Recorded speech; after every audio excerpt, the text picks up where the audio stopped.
Welcome everybody to Fiscal Fridays, the show we give you practical solutions to put to rest things that keep you up at night.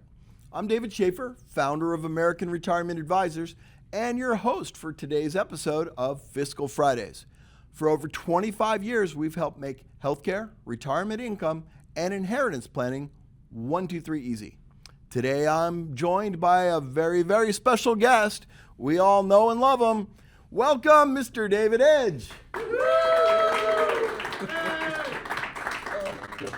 How you doing? Oh, I'm glad to be here. How are you doing?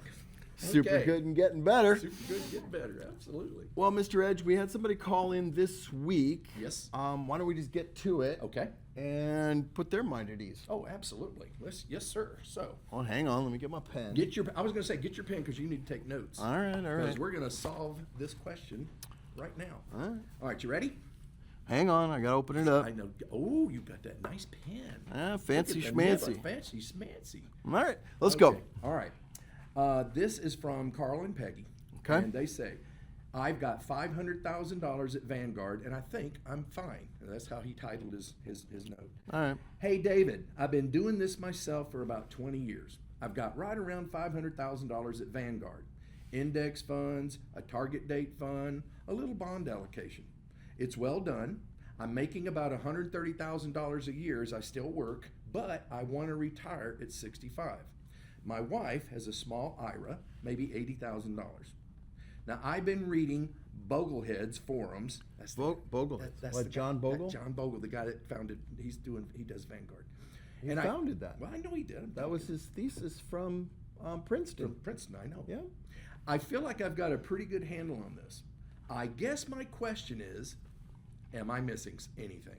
Because my wife keeps telling me I need to talk to somebody. So, it sounds like the wife.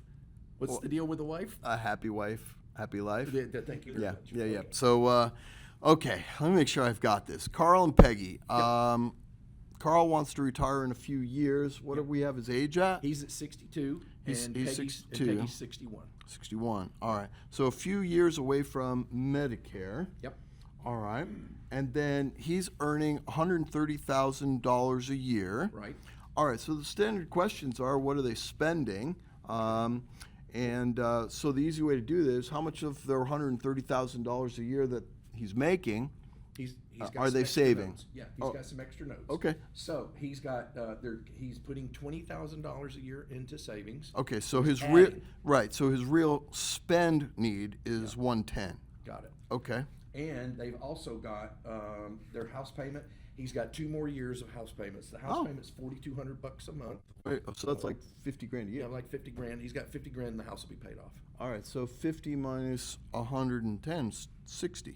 Yeah. So their actual spend is 60. Yep. Once that house is taken care of. Yes. Okay. No, wait a minute though. We got some income. When they turn on their Social Security checks, Yeah. he's going to get $3,200.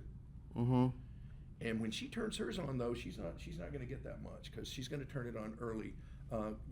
Full age is 67. They're both, Younger than. Yeah, they don't want to wait that late. So, they're So gonna turn of the it on early. 32, she's going to take from him. Yeah. 1,000. Probably $1,000. All right, Yeah. so that's another 50,000. Yeah. All right, so they need 60. Yep. They've got 50 coming from Social Security. Correct. We need to make the rest. Yeah. So he's got that 500,000, but he's going to add 20 a year for the next couple of years, so that'll be a little more than 500. Well, let's just say he's got 600,000 saved up. Okay. Good. By the time he wants to quit. Okay. All right, so he's in a diversified portfolio. So that means that when the market goes up, his diversified portfolio will go up. And when his diversified portfolio, which follows the market, goes down, he may not be able to quit working because he doesn't have any protections against loss in the market. That's pretty tight. Yeah, it's pretty tight. All right, so your wife was right. You need to talk to somebody. As you slide into retirement, we think that there's 3 phases of somebody's investment life. There's accumulation, which you should have been done doing that a couple years ago. Right. Preservation, which we think starts 5 years before You want to retire? Yep. And then distribution about a year after you have retired. You want to make sure you don't run out of money before you run out of time. Right, so when we're talking about retiring, we're talking more about preservation distribution, not necessarily Accumulation. There we go. Yeah, so the accumulation model for the diversified portfolio is perfect while you're accumulating, but we need to switch gears. Yep. So things to get you to that point are not necessarily the things that are going to get you to the next couple stages of life. So we need to give you some homework.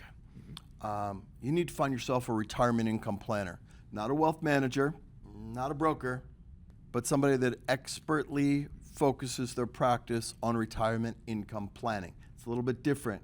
I don't know that you're going to find them at your bank. You're going to have to find an independent that is able to help with retirement income planning. A very narrow focus. You would think everybody could do it, but a Swiss Army knife is great at having everything in it.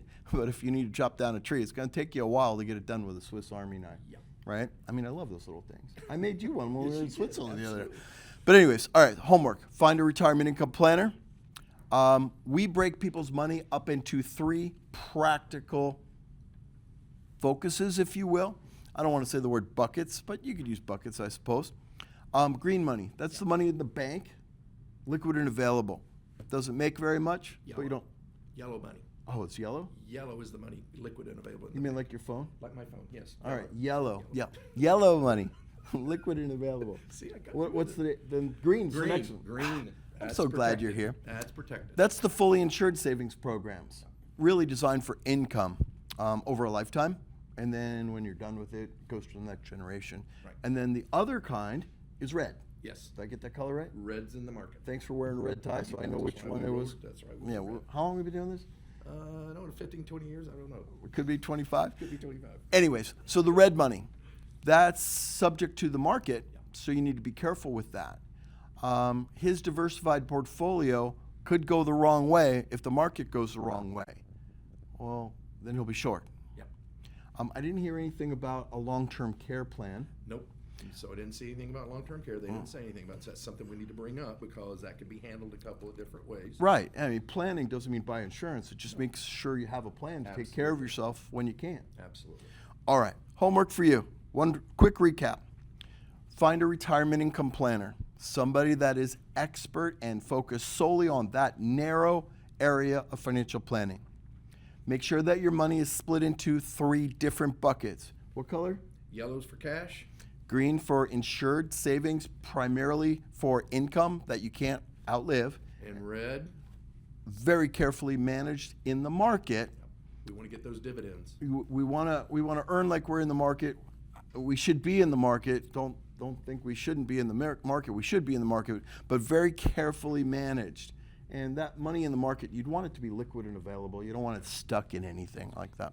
So the math for these guys though, if they're going to have the 600, Mm-hmm. so that's going to, if we said something conservative like maybe 4%, 5%. Fair. Yeah, they're going to have a little bit of money over to hedge against inflation. But if the market does what the market does, and they quit working and then need that income from that money after the market's done what it's done, that $600,000 could be $400,000 in a matter of months, because you know what they say, it'll be okay. Well, I remember a couple of decades since we started doing this that it took 10 years for that to be okay. Yeah. And if you needed income from a significantly lesser sum, a lot of folks went back to work in 2001, 2002, and again in 2008. Yeah. So we've seen over the time that we've been doing this and helping folks that the old school methodology, buy and hold, no. That's not appropriate for retirement income. It might be okay for accumulation while you're saving. Yeah. Well, David, I think we've given them the homework. I think we've understood the challenge. It sounded like Peggy was right. She's right. The wife was right. Oh, Hey! Don't make them feel bad. They have these intuitions that we just don't have. I know, but it's better than sleeping on the couch when you did something bad. Well, we do want them to rest easy and sleep well at night, we do. right? Yes, we do. All right. I think we're good with that one. Yep. Okay. Well, David, Ooh. this is The Fiscal Friday. Let's get it right. This is Fiscal Fridays. all right. let's switch gears. Okay. Wow, it's neat to have a physical audience. Yeah. So used to doing this online stuff. It's nice to have people here. Thank you, people. So we're gonna switch gears. I probably have something that I need to share with everybody. It makes me crazy, especially when I goof something up. When you do it, yeah. Yeah, it's way worse when I do it than when a client does it. You've heard the story, cobbler's kids don't have any shoes. Because they're so busy making them for everybody else. Yeah. Well, I did one of those things. So let me just share it with you. I made a huge mistake. I'm going to share it with you because I don't like making mistakes, and if I make one, my guess is everybody else is going to make that same mistake too. So here's the problem. Remember a couple years back when one of the banks, the 16th largest bank in America, went bye-bye? And everybody freaked out because they had more money than the FDIC insurance levels. And they started opening up accounts at multiple banks. Mm-hmm. I'm one of them, right? A business account only has $250,000 worth of protection. And as a business with lots of employees, we keep lots of cash for payroll. Yep. And for the other expenses, but payroll's our biggest expense. I was pretty excited because I started opening up these accounts. Money market rates were very attractive. Every bank I went to, I brought a significant sum of money, keeping it just under that limit, It wasn't just money market accounts, it was CDs as well. Yeah. They were offering 3, 4, 5, 6%. I was pretty excited. So I opened up accounts at multiple banks, and they were very happy to see me. I was happy for the interest rate, so I thought I was doing okay. But wait. Yeah. Yeah. So here's what I learned when it came time to do taxes. Now, granted, we have a CPA that's our CFO, we have a bookkeeper, and we have an enrolled agent that supervises all of this stuff for our business's money. Let me translate to English what happened. Money that's in a money market account or a CD account is taxed, whether you take the money out or not. Well, in English, if you put $100,000 in the bank and you put it in a money market or a CD and they give you 4%, 100,000, 4%, that's $4,000. I'm thinking, woohoo, look at that. We made some money from our money, right? But I didn't need the money. I didn't need to do anything with it. And a lot of our clients have money that's parked for a rainy day. I'm sitting in Scottsdale, Arizona. It doesn't ever rain here. Yeah. It never rains at your house, does it? It never rains at my house. Okay, it rained 4 days this year at his house. I don't know what he's talking about. But anyways, you know what I'm talking about. It's not like we're in Miami, Florida, where it rains in the afternoon for an hour and you can count on it being there, and then it won't be there, right? We're in the desert. Anyways, I digress. So I put the money in. As you can imagine, my tax bracket is, they don't make them any higher. I mean, I'm happy to contribute, right? I mean, I earned it and I'm paying my way. But the money that I didn't even need, I didn't even use, started deteriorating. I owed tax. Depending on where you live. I mean, Arizona's not terrible. I mean, I know Massachusetts, there's some places there, not so nice. I know my daughter's in California, not so nice.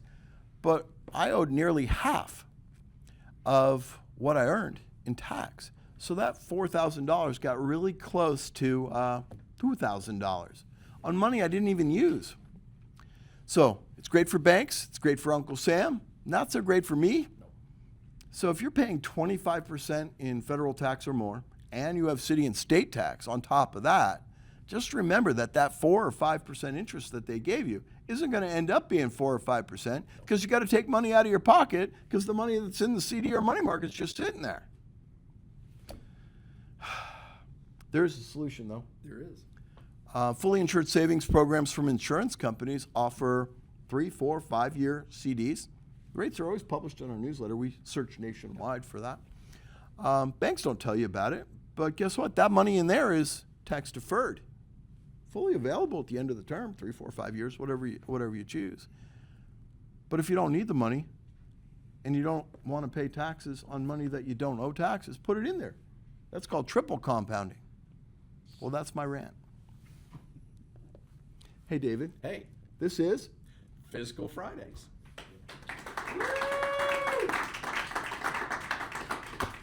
true story. You should have seen the new accountant lady screaming at me.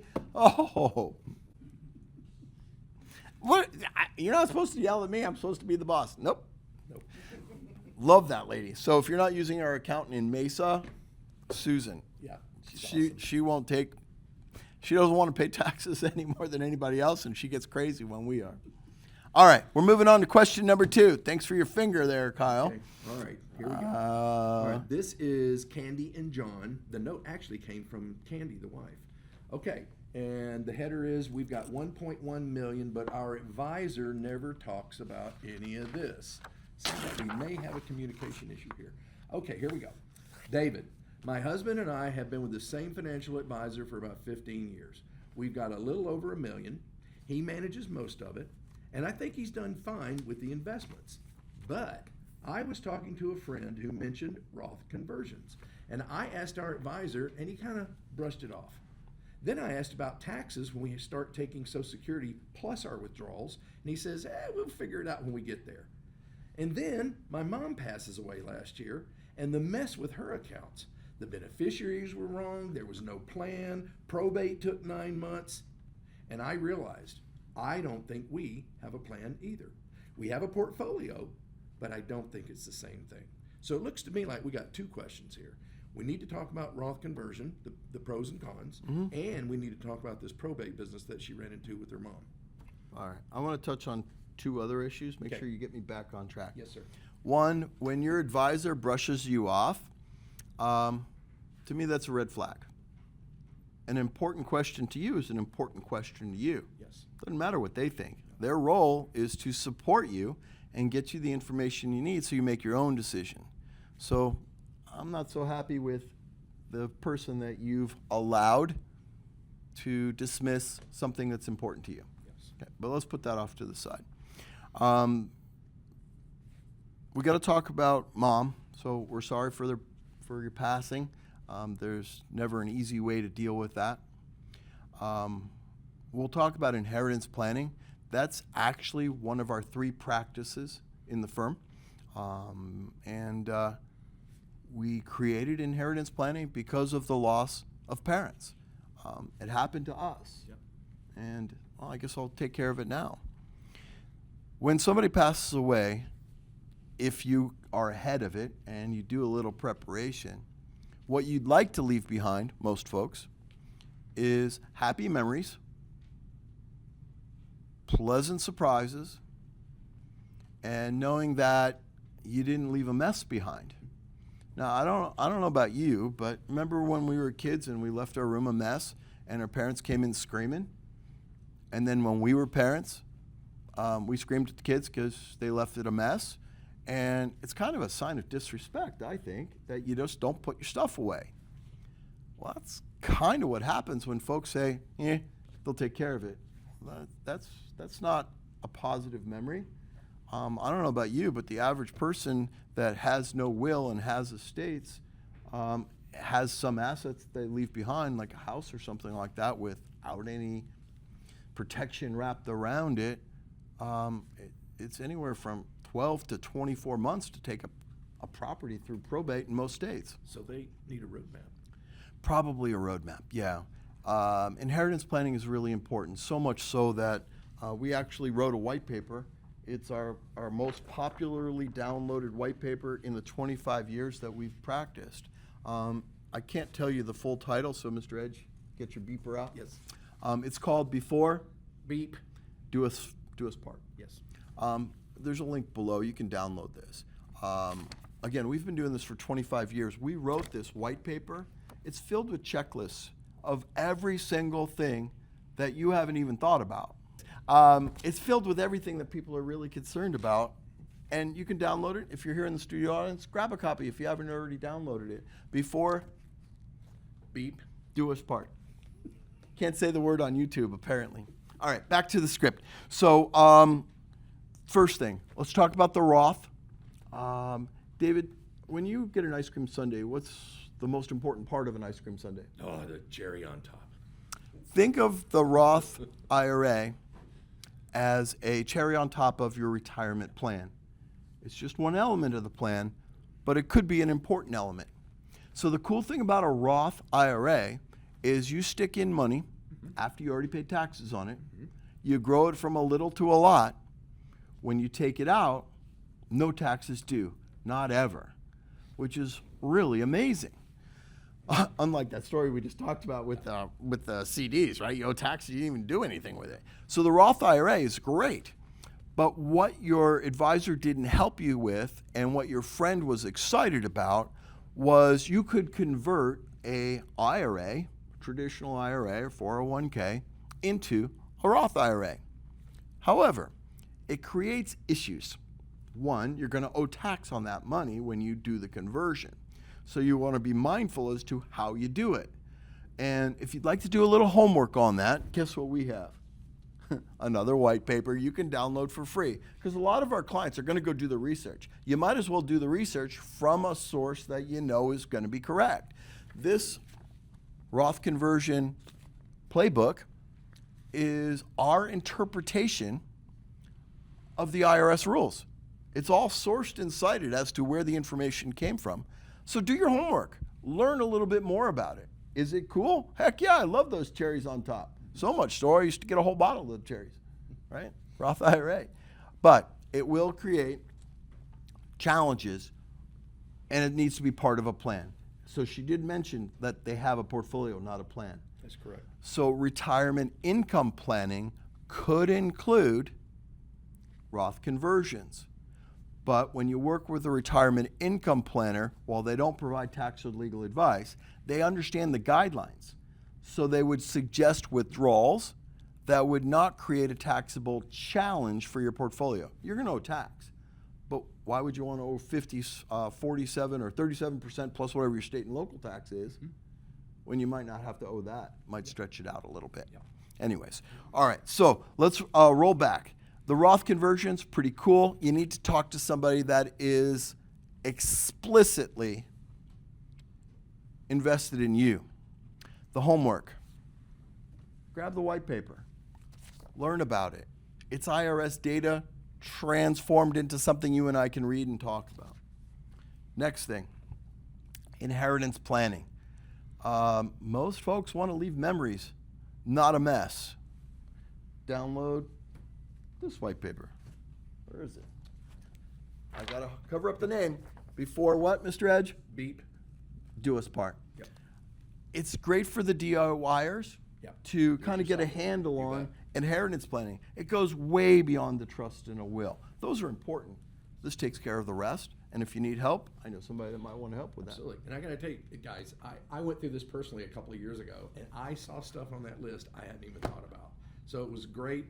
We created this years ago when one of our staff members had a loss in their family, and they were going through the same thing. So it was great.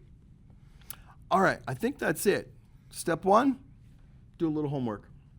Step two, find yourself somebody that can help with this and walk you through the process. Yep. And step three, we hope you're going to rest easy at night because you now are not anxious about what you don't know because you have a source to find out what you need to know. Mr. Edge, this is Fiscal Fridays. Hey, Mr. Edge, Yes. it's time for the fiscal footnote. Yes, it is. This is a little bit about history. This is my favorite part, actually. Okay. Well, I like helping folks, but I like learning stuff. Here we go. Did you know the 401k was never supposed to be a retirement plan? If you want to hear that again, It was an accident. it was. The thing that 70 million Americans are depending on to retire, it was an accident. In 1978, Congress passed something called the Revenue Act. Buried in the law, in a single paragraph, Section 401, subsection K, it allowed employees to store part of their salary into a tax-sheltered account. It's a loophole. That's all it was. Nobody thought it would matter. But then in 1980, a consultant named Ted Benham read that paragraph and thought, wait a minute. If we turn this into something employees could actually use, He went to the IRS, got a ruling, and the 401k was born. Here's the part that nobody tells you. Before the 401k, most Americans had a pension. Your employer promised a paycheck. When you retire, you didn't manage it. You didn't pick the investments. You didn't even worry about it. You just retired and the check showed up. Sounds cool, right? Yep. The 401k wasn't designed to replace that. It was designed as a supplement, kind of like vitamins. But then companies realized pensions are expensive. 401ks shift the cost from the company and the risk to you. So one by one, companies dropped pensions, offered 401ks instead. Within 20 years, the entire retirement system in America flipped. And Ted Benham, the man who invented it, spent the last decade of his life saying he was sorry. He's on the record saying it. He became a monster. I mean, it became a monster. He wasn't a monster. And when somebody sits across from me and say, I've got a 401k, I think I'm good. Now you understand why the first thing I say is, well, let's look at what you actually got. Because the tool you're depending on was never built for the job you're asking it to do. And that's your Fiscal footnote. So, Mr. Edge, I think we've got folks here. Guys, why don't you get the microphone out? I think the camera's already up and rolling. And let me get a fresh piece of paper and take these babies one at a time. So it's your opportunity to ask us anything about any subject. Again, our area of expertise is retirement income planning, inheritance planning, and of course, healthcare planning. So if you have a question related to any of those things or anything else that's bugging you that we can help you with, go ahead and ask. And don't be bashful. All right, so first question's coming in. Let me write this one down. And I'm ready to go. Mr. Edge, make sure I don't mess up. Absolutely. You're good. Okay, can you hear me? Yes. Hear me now? Yep. All right, let's say you have an IRA and you want to convert this to the Roth you Mhm. talked about. What do you pay in taxes to do that conversion, or how is that figured? All right, so great. That's a great question. So when you take IRA money out of an IRA and you're keeping it for yourself, you're going to pay ordinary income tax. So one of the things that I suggest you go grab, if you like, is go to our website in the guidepost section and download retirement planning tax year retirement planning facts, rhymes with tax, for tax year 2026. And then you can take a look at it. So when we help folks go through the conversion process, they're typically already a financial planning client, and we're looking at that conversion in the scope of understanding everything else that they have. And then we're also going to know what your income looks like. So when we suggest a schedule to make that conversion, we're looking at what the taxed cost will be for you. And of course, based on where you live, because if you live in Boston, Massachusetts, like downtown, you pay extra for the privilege of living there. Forget about New York and California, because they also have more tax burden. But we'll look at it over the course of a schedule. So normally, let's say you have $5 million in your IRA. He's here by himself, ladies. And you don't want to take all $5 million out, because for sure half of it's going to go away. So you might want to do it over time based on where your income is, withdrawing those monies up to perhaps the next tax bracket. So get yourself a copy of the retirement planning facts for tax year 2026 or whatever year you guys are watching this. And it's on our website, links below. And take a look.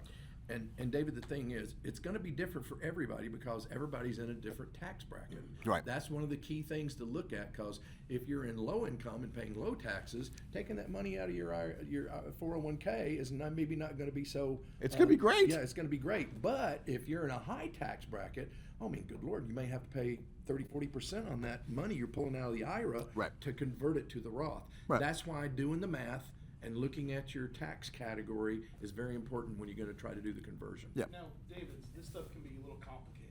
Absolutely. So I think we've created, we got some great websites out there, but we have our Fiscal Footnotes website that actually has a Roth calculator on it, right? Absolutely. We've got right up there for you guys. The calculators are for advisors to use only. But yeah, anybody that wants a little help with that, looking at that, it's our pleasure. But yeah, we've got a tool that we've built so we can kind of look a little bit broader. It's really just math. It's just math, but everybody's math is different. You know, especially with folks with $5 million in their IRA. That's a lot of money we gotta move out. You know, but he's only 36 years old, so we got plenty of time to do that. Okay. All right, let's get to the next question. You good? Yeah. Okay. Yeah, so I'm turning 72 this year. He's lying. Starting to think about RMDs. Yes. Mhm. And I'm trying to figure out any thoughts you have on how to minimize tax on that, and also it's to IRMAA, because, you know, it's all good. Oh, yeah. Sounds great, but. All right. don't get that money. So the gentleman told us a story about his age. He's pretending he's almost 72. He mentioned a naughty word, IRMAA. Yes. So that's a surcharge on Medicare, should he actually be that old. And he doesn't want to create any more trouble than he's already got because of his income. Now, a lot of people need to understand, IRMAA, if you make a lot of money, you pay more for your Medicare every month. That's what IRMAA is. So It's a income surcharge related. Yes, for it's a doing well for surcharge. yourself. So if you make a lot of money, you pay more. I got a couple of sports stars that are clients, and they're still doing endorsements and deals. And they make over $1 million a year. They're paying like $700 a month for their Medicare because of the IRMAA rule. And they complain about it every single time. And of course, I go, give me your $1 million. I'll pay the $700 a month. So anyway, that's the IRMAA thing. So the question goes back to if you're going to look at conversions, what else is it going to affect? The nice thing about working with retirement planners that look at everything, it could all be scheduled. Yes. May I suggest grab yourself the tax information. You can go to the IRS or just grab this here since you're here in the audience. And then also the Roth conversion playbook would help a little bit as well. And, you know, David, I think you'd be happy to meet with those guys. Or just get an appointment. Yeah, because we could use the calculator and take a look at things and put it on a spreadsheet for you. Mr. Yeah. Schaeffer, you talked about one of the naughty words, IRMAA, the Uh-huh. Accumulated Medicare Adjustment Amount. But there was another naughty word there too that a lot of people are concerned about when they're turning 73. It's those RMD. What's that about? So required distributions, required minimum distributions are you taking the money out of the account that the government allowed you to defer the tax on. So the Roth conversion is a conversation about getting the money from a regular account to a account you'll never have to pay taxes on. But I think he's got $10 million. Okay, so let's say he's got $1 million in his IRA. He's going to have to take about, get the tax facts or go to the IRS to get the exact number. He's going to have to take out about 4% whether he likes it or not. And then, of course, that would be fully taxable. So depending on you're married or single, where your tax rate is now, that is likely to affect things in the future. And he's already mentioned the naughty word IRMAA because he's paying extra. So we know that he's in a higher tax bracket, but it might not move his bracket. You know, so again, schedule some time. We're happy to sit down with you and get you those answers. And it's just a spreadsheet. Download these things and see, or take them because you're here. And yeah, take a look at the white papers, and you know, we're happy to help do the math. Let's put it on a spreadsheet for you. Great questions, right? Now, one of the other questions they asked was, how do you mitigate those, right? One of the big things, and David, you can kind of tell us more about this, but that's one of the reasons for a plan. So you don't get to 73 and be coming up against these challenges. Right. If you had that run up to it, there'd be some more time to do some different things. Right. Another thing that I didn't mention, it depends on how big your portfolio is there are methods to get money out of a qualified account, IRA, 401k, and give them directly to a charity, not creating a problem. So if you really have too much, or if you really have, a lot of our clients give to their religious organization regularly. Well, how about give them the money directly from there, no tax for you, and you fulfill your obligation to that organization. Could be an easy way to do it, depending on your religious affiliation. Yep. Next question. Good? We got one. All right. Yes, ma'am. My brother mentioned a backdoor. A backdoor Roth conversion. What is that? Okay. So a front door Roth is if you have your income low enough while you're working, you can contribute to a Roth. If your income is too high while you're working, you can't directly contribute to a Roth. But you can put money into a traditional IRA and then convert it and pay the tax. So that's kind of the backdoor methodology to get money into a Roth when you are not income eligible to do it. So remember, you're paying tax on the money you're going to pull out of that IRA to roll over to the Roth. But by doing that, now that Roth money, Tax-free forever. boom. There's limitations as to how much and when. It really depends on age and income to see if the math makes sense. But a backdoor Roth IRA is pretty cool.